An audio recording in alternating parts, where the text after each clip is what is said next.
Drug and substance abuse is increasingly becoming an issue in this country, especially among the youth. And you know the youth comprise of about 60% of all the Kenyans currently in this country. I'd like you to understand that 13.3% of Kenyans are currently believed to be taking alcohol. 9.1% of our people are believed to be taking tobacco, while 1.1 are taking bang and 0.1 heroin.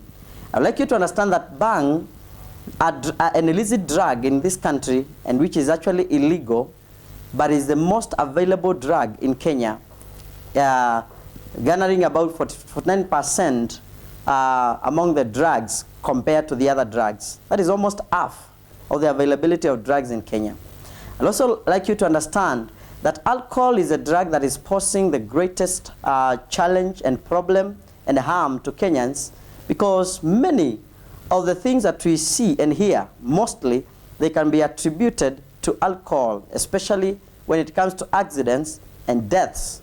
You know, we have been hearing about how many people are dying because of the illicit brews that we have around.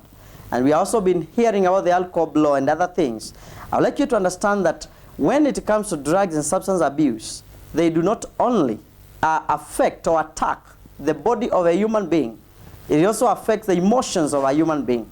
And especially when it comes to our youth, the brains that we are training, we are losing so many of them, because many of our youths are not able to control themselves. We have the gateway drugs, which are dragging many of our youths even to get to a place where they are finding themselves addicted even before they get to finish their high school or even their colleges.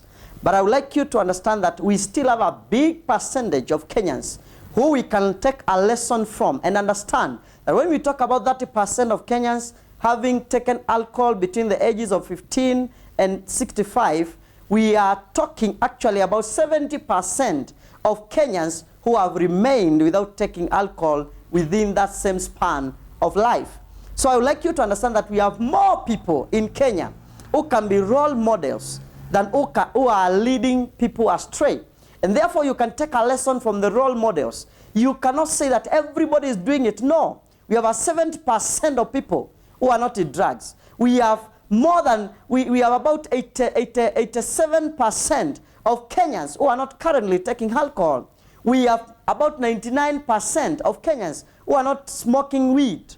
And so you can understand that it is not everybody who is doing it. I will urge every young person listening to me today that you abstain from drugs. Because even when you get yourself into drugs, you cannot separate drugs and sex before marriage.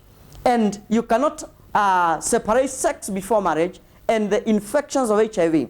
So all these things are intertwined. You can understand that when you get yourself drugged and you get yourself either in an addiction of some kind, your control of all your affairs is affected.